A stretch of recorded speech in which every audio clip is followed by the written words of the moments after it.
अपने YouTube channel दानिशवर official. जैसा कि आप लोग पिछले कई लेक्चर से देख रहे थे कि हम लोग एनसीईआरटी क्वेश्चंस लगा रहे थे पिछले 2-3 लेक्चर से। आज हम लोग लेक्चर में अपने और एक्स्ट्रा कुछ क्वेश्चन है वो लगाए जाएंगे और उसके बाद फिर हम लोग अपने प्रूविंग के सेक्शन पे पहुंचेंगे, जिसमें आपको कई सारे कॉन्फ्लुएंसी के कुछ पार्ट आएंगे, सिमिलरिटी के भी कुछ पार्ट आ सकते हैं क्वेश्चन कि आपको प्रूव करना पड़ेगा ये साइड इसके इक्वल है, ये साइड इससे लॉन्गर होगा। ये सब चीज़ें आप लोग को प्रूव करनी पड़ेगी, ठीक है। लेकिन उससे पहले कुछ हम लोग और क्वेश्चन सॉल्व कर लेते हैं अलग अलग टाइप के, जो टेंजेंट्स के होते हैं, सीकेंट्स के होते हैं, कोसेंट्रिक सर्कल्स के होते हैं, ट्रायंगल्स बने हुए हैं, कई सारे क्वाड्रिलेटरल बने हुए हैं। तो इस टाइप क्वेश्चंस कई सारे कुछ भी बाइसेक्शंस बचे हैं जिनको हम लोग सॉल्व करने के बाद तब अपने प्रूविंग के सेक्शन पे जाएंगे, ठीक है। और मैं फिर से बता दे रहा हूँ आप लोग को कि इसी वीडियो के डिस्क्रिप्शन बॉक्स में या पिछले चारों वीडियो के जो इस चैप्टर सर्किल के हैं उनमें तीनों जो हमारे चैप्टर्स पहले कंप्लीट कराए जा चुके हैं, चाहे वो क्वाड्रेटिक इक्वेशंस हो, चाहे वो अरिथमेटिक प्रोग्रेशन हो, चाहे वो हाइट एंड डिस्टेंसेस हो, जिसको हम लोग एप्लीकेशंस ऑफ ट्रिग्नोमेट्री नाम से भी पुकारते हैं। सीबीएसई में वो आपको सम एप्लीकेशंस ऑफ ट्रिग्नोमेट्री नाम से वो चैप्टर मिलेगा और आईसीएसई के अंदर वो हाइट एंड डिस्टेंस के नाम से मिलेगा, ठीक है। तो आप लोगों को वो मिल जाएगा, ठीक है। अब देखिए, तो हम लोग जो शुरू करें आज को क्वेश्चन सॉल्व करना करते हैं, जिसमें देखिए सबसे पहले हम लोगों ने कुछ क्वेश्चन जब तक सॉल्व किए हैं वो ज्यादातर टेंजेंट्स क्या आए हैं या एक ट्रायंगल दिया हुआ उनके अंदर एक सर्कल इंस्क्राइब है, इस टाइप क्वेश्चंस आए। तो अभी हम लोग एक दो क्वेश्चंस और टेंजेंट्स के सॉल्व करते हैं, उसके बाद हम लोग तब अपना ये जो ट्रायंगल होता है इसके अंदर सर्कल इंस्क्राइब है, इन सब चीजों की तरफ हम लोग और आगे बढ़ेंगे डीपली, ठीक है। जैसे कि बहुत सारे बच्चे कहते हैं सर लोग जो आपने पिछले लेक्चर में क्वेश्चन बताया था वो पहला क्वेश्चन नंबर 12 बहुत काफी लंबा हो गया। मैं बता दूं वो क्वेश्चन एक्चुअली लंबा तो था ही, उससे ज्यादा जो चीज प्रॉब्लम होती है वो चीज आपको जरा डिटेल में समझानी है, ठीक है, कि एक एक पॉइंट ये आंसर कैसे आया, ये आंसर ऐसे नहीं आया, ये पॉइंट जो आया आंसर आपका √48x² + 672, इसको कैसे दूसरे वाले एरिया से हम लोग इसको इक्वेट करेंगे, इक्वेट करने के बाद फिर क्या करना है, कैसे x की वैल्यू निकलेगी, उस x की मदद से कैसे हम लोग ABAC निकालेंगे, इन सब चीजों में थोड़ा सा टाइम लग जाता है, ठीक है। अब जब क्वेश्चन आपको एक बार आ जाएगा आप लोगों को तो उस क्वेश्चन में ज्यादा से ज्यादा 5 से 6 मिनट या मैक्सिमम 10 मिनट लगने का पार्ट रहेगा सब्जेक्टिव पेपर में। अगर ऑब्जेक्टिव होगा तो ऑब्जेक्टिव में मेरे ख्याल से अगर क्वेश्चन आ भी जाता है, ठीक है, तो आप लोगों को तो भी इसको क्वेश्चंस को और जल्दी करना, क्योंकि जब हम लोग इसके सैंपल पेपर्स लगवाएंगे तो सारे चैप्टर्स हम लोग खत्म हो जाएंगे। मोस्ट प्रोबेबली 14 से 15 फरवरी से पहले हम कोशिश करेंगे पेपर्स सारे चैप्टर्स खत्म करने की। तो उसके बाद जब हम लोग सैंपल पेपर सॉल्व करेंगे तो हम लोग का टारगेट जो रहेगा ना वो 3 टाइप टाइमिंग्स रहेगी। एक हम लोग का टारगेट रहेगा 8 मिनट्स, एक टारगेट रहेगा 3 मिनट्स और एक टारगेट रहेगा 1 मिनट। ये 3 टाइप मतलब पहले जो हम क्वेश्चन सॉल्व करेंगे मैक्सिमम 8 मिनट्स और उसको फिर कम करेंगे मैक्सिमम 3 मिनट्स, फिर उसको और कम करेंगे मैक्सिमम 1। इस तरह से टारगेट हम लोग अपना घटाते जाएंगे, जिससे आप लोग लॉन्गर क्वेश्चंस को भी शॉर्टर टाइम में करने की प्रैक्टिस अच्छे से कर पाएंगे, ठीक है। तो जो आज का हमारा पहला क्वेश्चन है वो ये दिया हुआ कि एक सर्किल है, उसका सेंटर दिया हुआ है आपका O। कोई भी क्वेश्चन हो सर्किल्स के अंदर बगैर कंस्ट्रक्शन के मत बनाइए उसको, बगैर फिगर बनाए। अगर फिगर क्वेश्चन में दिया हुआ है तब तो आपके लिए आसानी है, लेकिन अगर फिगर क्वेश्चन में नहीं दिया हुआ है तो उसको बना लीजिए, ठीक है। दिया हुआ कि PT एक टेंजेंट है जिसके अंदर PT एक टेंजेंट है पॉइंट P से, PT टेंजेंट है, ठीक है, ये P है, ये पॉइंट T है, PT एक टेंजेंट है। OT जो दिया हुआ है आपका वो 8 सेंटीमीटर दिया हुआ है, OT जो है वो 8 सेंटीमीटर दिया हुआ है और OP आपका 17 सेंटीमीटर दिया हुआ है, 17 centimetre. PT is a tangent at T to a circle whose center is O and OP 17 centimetre, OT 8 centimetre. आपको ये PT निकालना है, ठीक है। आप एक चीज जो बहुत आसानी से जानते होंगे कि अगर किसी एक पॉइंट से एक्सटर्नल पॉइंट से सर्किल के पॉइंट के ऊपर टेंजेंट बनती है तो वो टेंजेंट उसी पॉइंट पे बनने वाले रेडियस के परपेंडिकुलर होती है। ये चीज आप लोग थ्योरम्स में पहले पढ़ चुके हैं। उस रूल के हिसाब से ये 90 डिग्री हो जाएगा, ठीक है। अब देखिए as we know angle PTO equal to 90 degree क्यों ब्रैकेट में लिखेंगे OT is perpendicular to PT। ये रीजन आपको ब्रैकेट में लिखना पड़ेगा, ठीक है। बहुत से लोग पूछते भी है कि सर रीजन लिखना जरूरी है, एंगल्स है तो वर्टिकली ऑपोजिट है, करस्पॉन्डिंग है, क्या स्ट्रेट है, क्या है क्या नहीं है, लाइन है, सब चीजें अल्टरनेट है, ये सब चीजें लिखना जरूरी है कि नहीं जरूरी है। या कॉन्ग्रुएंसी में अक्सर रीजन होता है कि क्यों ऐसा हुआ है, CPCT होता है कितने congruent parts are congruent triangle, तो ये चीजें लिखनी जरूरी है कि नहीं, बेशक बिल्कुल जरूरी है, ठीक है। क्योंकि उसके बगैर आप जब अगली बार उस क्वेश्चन को देखिएगा अपने आंखों के सामने, तो आपको शायद ये ना याद रहे कि ये जो हम लोगों ने आंसर निकाला है ये कहाँ से आया है, इसका प्रूफ क्या है, क्या ये सही लिखा गया है मेरे तरफ से। जब ब्रैकेट में रीजन लिखे रहेंगे ना तो आपको अपने आप समझ में आ जाएगा, दोबारा उस क्वेश्चन को सॉल्व करने की जरूरत आपको नहीं रहेगी, ठीक है। तो एंगल PTO 90 डिग्री है एज वी नो, क्यों, क्योंकि OT PT के परपेंडिकुलर है। Therefore according to short form की जरूरत है, अकॉर्डिंग टू, अब हम अपना पुराना थ्योरम इस्तेमाल करेंगे, Pythagoras theorem, OP square equal to OT square plus PT square, ठीक है। OP स्क्वायर आपका OP कितना दिया हुआ है, देखिए OP आपका दिया हुआ है 17 सेंटीमीटर, यानी OP स्क्वायर 17 स्क्वायर, OT कितना दिया हुआ है 8 स्क्वायर प्लस PT आपको तो निकालना है। देखिए अब देखिए PT स्क्वायर बराबर 17 स्क्वायर, 17 स्क्वायर कितना होता है 289। मैंने आप लोगों को इस चैप्टर के इस चैनल की शुरुआत में जो पहला वीडियो पहले एक दो वीडियो बनाए हैं उनमें स्क्वायर करने के मैंने अलग अलग ट्रिक्स बताए हैं, फिर से कहता हूं आप वीडियोस को फिर से देखिए, ठीक है, कि स्क्वायर कैसे निकाला जाता है जल्द से जल्द। अगर आप लोग कहिएगा तो मैं उन वीडियोस का भी लिंक आपको प्रोवाइड कर दूंगा, ठीक है। तो 8 स्क्वायर क्या होता है 64, ठीक है। तो PT कितना हो जाएगा 289 माइनस 64 225, तो PT कितना हो जाएगा अंडर रूट ऑफ 225, यानी PT की वैल्यू कितनी हो जाएगी 15 सेंटीमीटर, यानी PT कितना हो जाएगा आपका 15 सेंटीमीटर, ठीक है। ये आपका आंसर है। क्वेश्चन क्या था आपका कि एक ट्रायंगल दिया हुआ है, सेंटर O है, पॉइंट P से एक टेंजेंट बन रही है सर्किल पे पॉइंट T के ऊपर, जिसमें OT 8 सेंटीमीटर है, OP 17 सेंटीमीटर है। आपको टेंजेंट सेगमेंट PT की लेंथ निकालनी है। जैसा कि हम जानते हैं कि एंगल PTO 90 होगा, क्यों, क्योंकि OT पर PT के परपेंडिकुलर है, इस वजह से पाइथागोरस थ्योरम लगेगा। ट्रायंगल OTP के अंदर OP स्क्वायर बराबर OT square plus PT square होता है। अब आपका PT स्क्वायर का फॉर्मूला बन जाएगा OP square minus OT square. OP square क्या है 17 का स्क्वायर यानी 289 और OT क्या है 8 स्क्वायर यानी 64, यानी PT स्क्वायर क्या हो जाएगा 289 माइनस 64।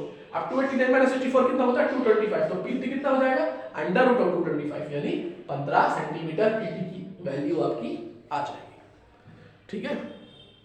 उसको आप लोग नोट करिए। अब अगला जो हम क्वेश्चन करते हैं ना वो आप लोग उसमें आप लोग को रेडियस निकालना होगा, यानी समानुपात ये OT का ऐसे कुछ निकालना होगा, उसको जल्दी से नोट करिए।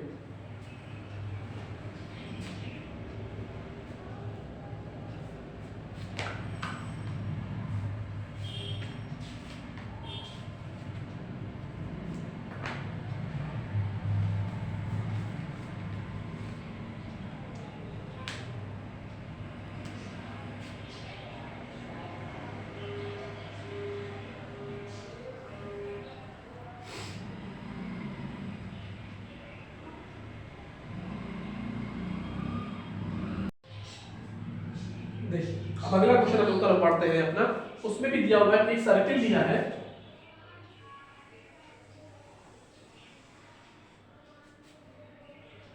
उसका सेंटर है O, ठीक है, और एक पॉइंट P है, पॉइंट P वो सेंटर से 26 सेंटीमीटर दूर है, ठीक है। A point P is away 26 centimetre from the centre. Length PT जो है टेंजेंट यानी P जो है T, इसकी लेंथ दी हुई है आपको कितनी है ये 10 सेंटीमीटर। आपको निकालना क्या है, ये ओटी रेडियस निकालना है। सेम चीज यहां भी लगेगा। क्या देखिए,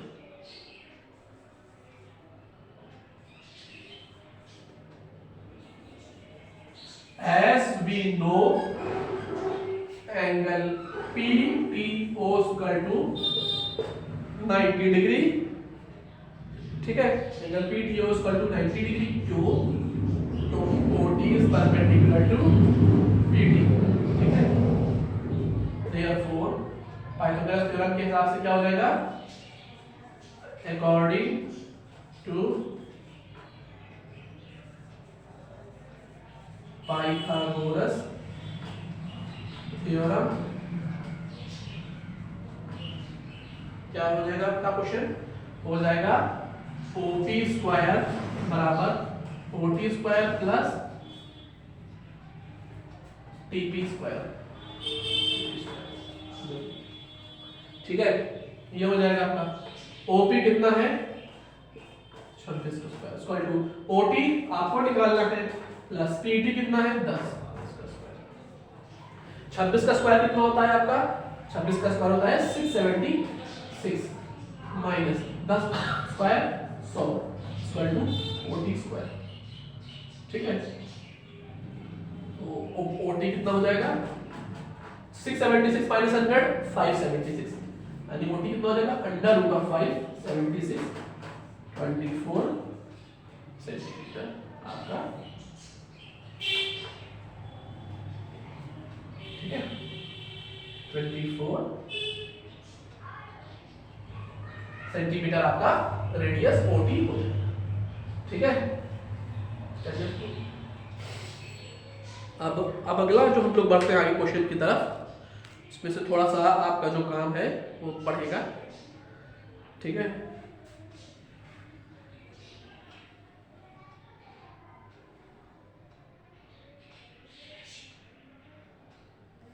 ठीक है, इसमें हम लोग अब साइड की बात नहीं करेंगे सेंटीमीटर, यहां बात एंगल की, कैसे वो हम लोग देखेंगे। नोट करिए इसको,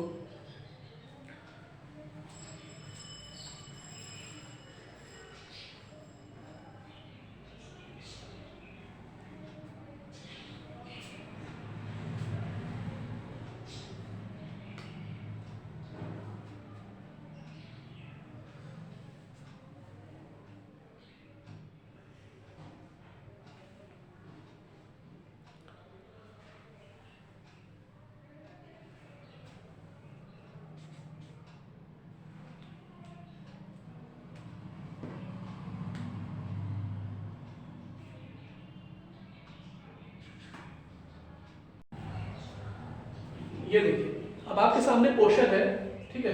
फिगर को बहुत ध्यान से देखिएगा, फिगर में एक सर्किल दिया हुआ है, इसका सेंटर O है, ठीक है, और एक PQ एक टेंजेंट है आपका, PQ एक टेंजेंट है जिसमें PQ टेंजेंट है पॉइंट R के ऊपर, ठीक है। PQ एक टेंजेंट है सर्किल के लिए पॉइंट R के ऊपर, ओके। इस तरीके से आपका कि ये एंगल TRQ, यानी ये एंगल आपका T, ये यानी ये टेंजेंट से लेके इस लाइन RT तक की जो एंगल बनना है, एंगल TRQ वो आपका 30 डिग्री दिया हुआ है, 30 डिग्री दिया हुआ है, ठीक है। आपको क्या निकालना है, एंगल PRS, ये यानी इस तरफ RS से जो एंगल बना रहा है वो टेंजेंट आपको वो क्वेश्चन आपको देखने में ऐसा लग रहा होगा कि इसमें दिया तो सिर्फ एक चीज एंगल है और हमें इधर का एंगल पूछ रहा है, और तो साइड की लेंथ की हम कॉन्ग्रुएंट प्रूफ करके किसी तरह से सिमिलरिटी से कुछ करके किसी तरह से आंसर निकालें। ये सब चीजें आप लोग दिमाग में चलना शुरू हो जाएंगी इस क्वेश्चन को देखते हुए, ठीक है। लेकिन उससे पहले जो इंफॉर्मेशन मैंने लिखी उसको 1 सेकंड के ऊपर देखिए और नोट करिए। मैं आपको 5 सेकंड में समय देता हूँ, 10 सेकंड का टाइम दे रहा हूँ, ठीक है, जल्दी नोट करिए।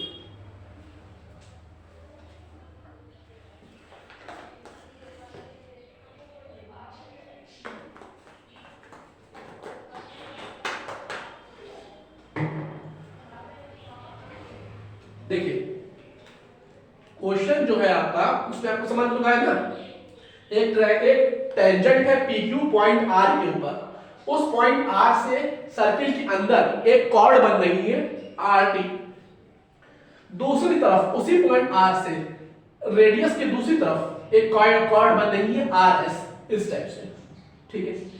OR उस सर्किल का रेडियस है, ठीक है। एंगल TRQ 30 डिग्री है, आपको एंगल PRS निकालना है, SRP जो भी इसको आप कहेंगे, क्वेश्चन में जो आपके दिया हुआ है वो PRS ही दिया हुआ, ठीक है। मतलब तो दोनों कहती है। अब देखिए आपको एक चीज पता होगी कि ये दिया हुआ है ना, PQ is a tangent at point R, therefore OR is perpendicular to PQ। जब PQ एक टेंजेंट है R के ऊपर तो आपका OR PQ के परपेंडिकुलर हो जाएगा, ठीक है। थ्योरम आप पहले ही पढ़ चुके हैं। अब इस थ्योरम के अंतर्गत आप क्या देखते हैं, आपने पढ़ा है थ्योरम 1 थ्योरम 2 में आपने क्या पढ़ा है ये बताइए, ठीक है। क्योंकि थ्योरम 3 4 तो वो टेंजेंट एक पॉइंट से दो बनने वाला था, उसके लिखा है जो पॉइंट से दो टेंजेंट बनने दोनों की लेंथ बराबर होती है वो उसका था। लेकिन जो थ्योरम 1 है आपका उसका कन्वर्स थ्योरम 2, वो आपने जो पढ़ा है उसके अंदर आपने क्या पढ़ा है कि अगर रेडियस टेंजेंट के परपेंडिकुलर है, ठीक है, या ये पढ़ा कि अगर एक पॉइंट के ऊपर एक टेंजेंट बन रही है आप पॉइंट R पे टेंजेंट PQ, ठीक है, और उसी पॉइंट पे रेडियस बन रहा है OR, तो आपका जो OR रेडियस होगा वो टेंजेंट PQ के परपेंडिकुलर होगा, OR PQ के परपेंडिकुलर होगा। ये भी आपको थ्योरम में पहले एक्सप्लेन किया गया है। इसीलिए मैं आप लोग से कहता हूं कि बार-बार कि पिछले लेक्चर्स मेरे डिटेल में देखिएगा, पढ़िए उसको, एक-एक पॉइंट एक-एक लाइन देखिए, एक दो लोग पे छोड़ करके, ठीक है। मैं नाम शॉर्ट आउट नहीं कर रहा हूं। जब मैं टेस्ट लूंगा आप लोग का सैंपल पेपर सॉल्व करवाऊंगा, जब भी मौका मिलेगा तो आप लोग तब मैं उसमें शॉर्ट आउट करेंगे कौन रेगुलर कहां है, ठीक है।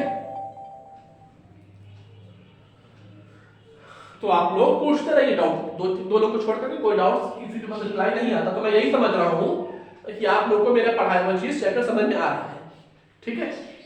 फिर भी इस चैप्टर के एंड में मैं क्विक रिव्यू दूंगा इस चैप्टर का पूरा एक वीडियो के अंदर, ठीक है। वीडियो रहेगा उसके अंदर इस पूरे चैप्टर का रिव्यू दूंगा, पांचों थ्योरम्स को आपको बताया जाएगा, रिव्यू स्मॉल छोटे तरीके उसमें टाइम के अंदर, जैसे एक बार फिर से आप उनको रिकॉल कर लीजिए सिंगल वीडियो के अंदर, ठीक है। देखिए तो OR आपका PQ के परपेंडिकुलर हो जाएगा और इस वजह से so angle ORQ will be equal to angle ORP, वो कितना हो जाएगा 90। ORQ बराबर ORP 90, क्यों? क्योंकि OR PQ के परपेंडिकुलर है और जब एक लाइन दूसरे परपेंडिकुलर होती है तो वो 90 डिग्री एंगल बनाती है, बाइसेक्टर हो या ना हो, परपेंडिकुलर अलग होता है, परपेंडिकुलर बाइसेक्टर अलग होता है, ठीक है। अगर ये OR परपेंडिकुलर बाइसेक्टर हो जाए ना तो PR बराबर RQ, और कोई भी देख के बता सकता है कि PR RQ के बराबर नहीं है, ठीक है। इसका मतलब ये परपेंडिकुलर तो है लेकिन बाइसेक्टर नहीं बन रहा हुआ है। तो OR PQ के परपेंडिकुलर है तो एंगल ORQ बराबर एंगल ORP 90 डिग्री, ठीक है। सो फिर सोने दो बार सुने, रिपीटिशन देखिए, एंगल ORS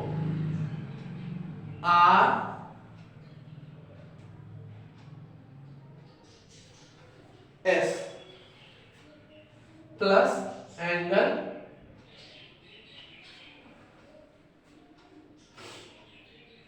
ORS नहीं होगा, यहाँ पे ORS हम नहीं लिखेंगे, दूसरी जगह लिखते हैं, ठीक है।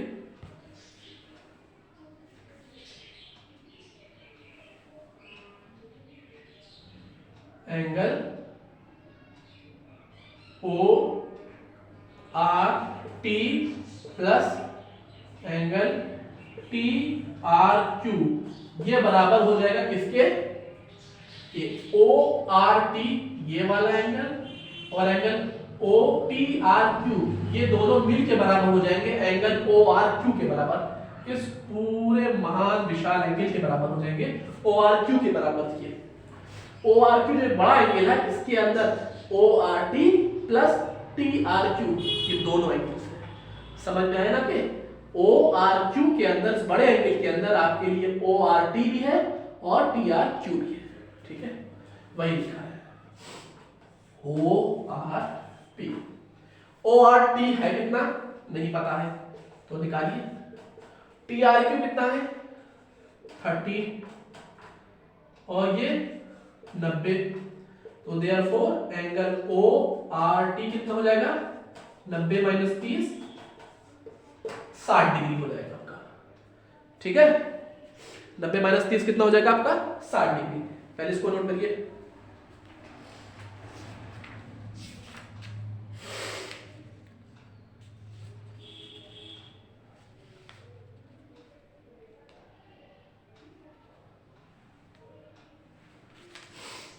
हुआ आप लोग का नोट?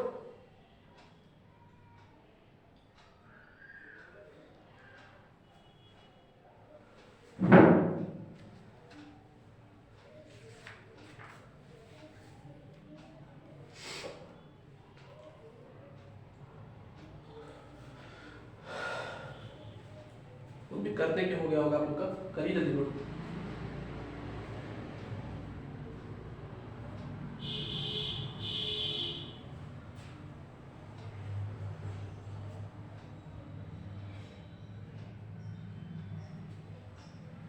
नोट कर लिया ना, किनारे में एंगल लिख दे रहा हूं, एंगल ORT कितना हो जाएगा 60, ठीक है। ये मैम ना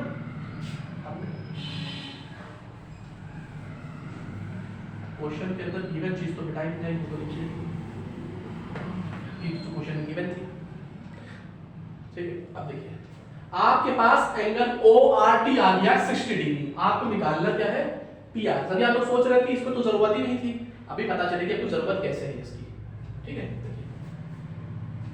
वी नो,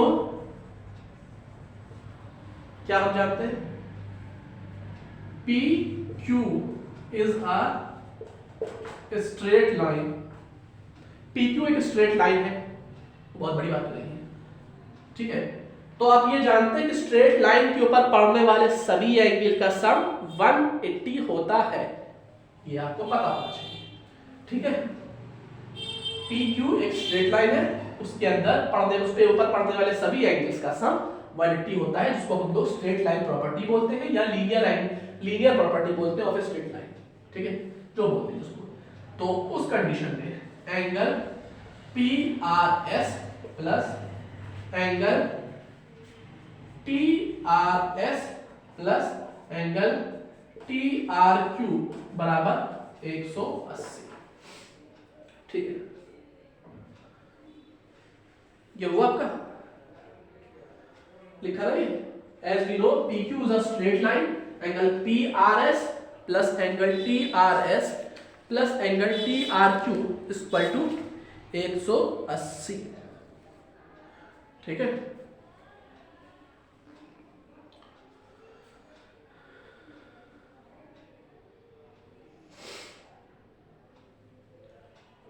देखिए अब आपके पास क्या क्या दिया हुआ है, आपके पास एंगल TRQ दिया हुआ है, कितना है 30 डिग्री, ठीक है। TRS बताइए, एंगल TRS आपके पास है? अरे TRS बोलो भैया या SRT बोलो, उससे मतलब नहीं है कि नहीं है, पहले इतना बताइए। जरा अगर आप ध्यान से इस चीज को देखेंगे ट्रायंगल को, तो आपको कुछ चीज समझ में आ जाएगी, ठीक है। कुछ चीजें ऐसी होती है जो आपको देखना पड़ जाएगा।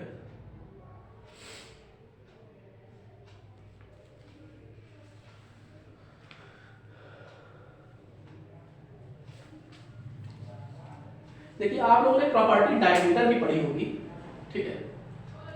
उम्मीद करते हैं कि आप लोग शायद पढ़ चुके होंगे, नहीं पढ़े हैं तो मैं फिर से बता दे रहा हूं उसको, ठीक है।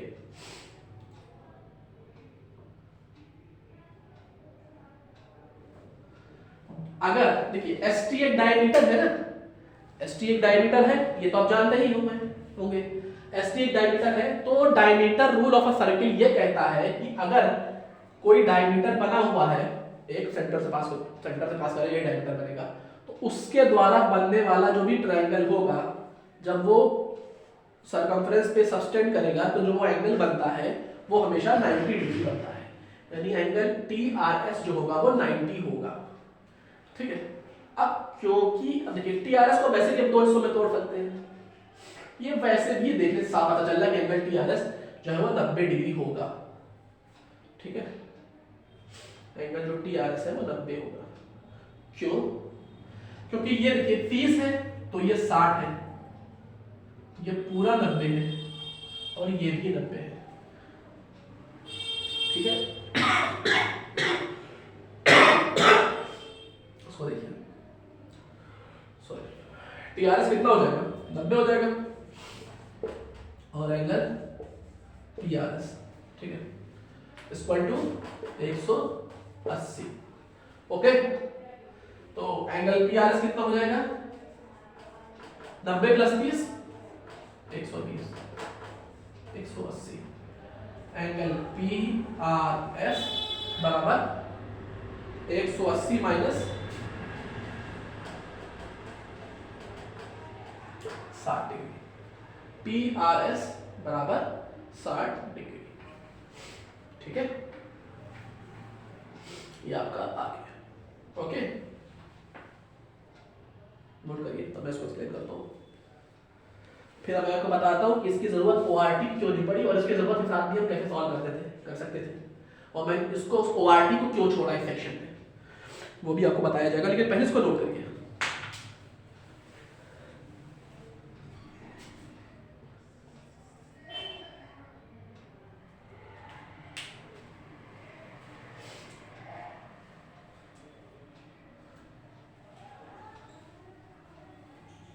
देखिए, सिंपल से सीधी चार्ज में एक चीज आपको बता देता हूँ, ठीक है, और एक चीज और बता दे रहा हूँ कि बेसिकली ये क्वेश्चन जो है वो मैं आज इस क्वेश्चन के साथ ही आज के लेक्चर को खत्म करता हूँ। वैसे भी वीडियो पिछला वाला भी बहुत लंबा हो गया था, 44 मिनट्स का, तो मैंने चाहता हूँ कि अगला क्वेश्चन बताऊँ, उसकी वजह से वीडियो और लंबा, क्योंकि भी एक दो इन्फॉर्मेशन आप लोग को और प्रोवाइड करनी है, रिजल्ट के बारे में अपडेट नहीं आ रही है।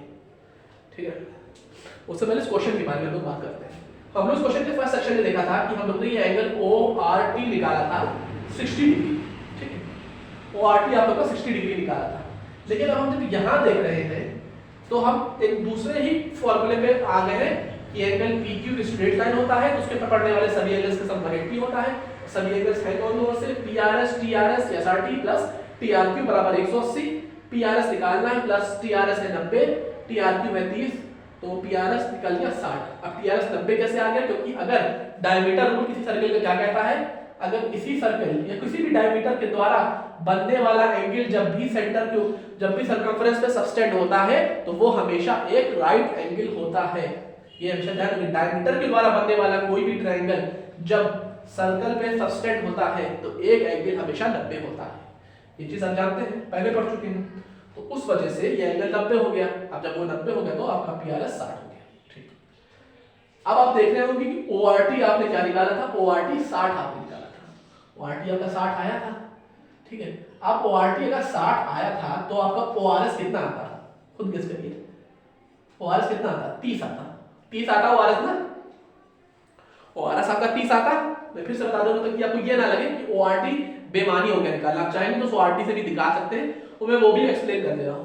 ORT आपका 60 आया था, ठीक है, और आपने क्या कहा था कि जब ये भी 90 है, ORQ भी 90 था और ORP भी 90 था।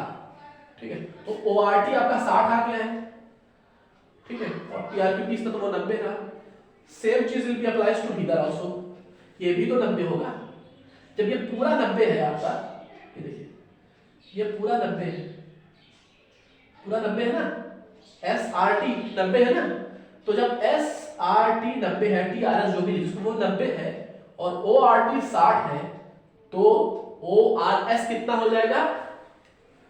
देखिए ये पूरा आपका 90 है। ठीक है, अभी जब अगस्त आपने लिखा 90 है, क्यों? Diameter rule.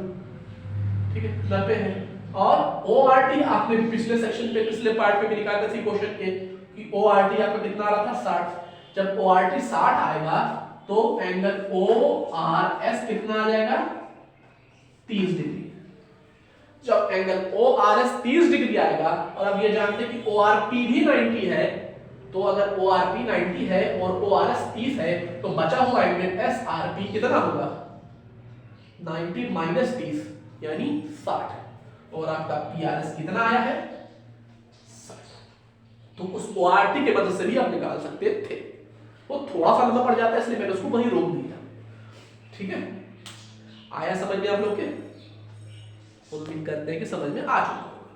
ठीक है, तो वीडियो को एंड करने से पहले मैं जो न्यूज़ आपको बतानी थी वही बता दे रहा हूँ कि आप लोग के जो भी रिजल्ट्स आपके आने वाले थे ICSE और CBSE बोर्ड के, तो जो न्यूज़ अभी धीरे धीरे आ रही है न्यूज़ चल करके, आप उसको अपने बोर्ड की वेबसाइट पर चेक कर सकते हैं कि हमारे जो ICSE बोर्ड के जो सेक्रेटरी जनरल हैं मिस्टर जरिया राठौर सर, उनकी तरफ से ये बातें आई हैं कि रिजल्ट्स की कोशिश जल्द से जल्द की जा रही है।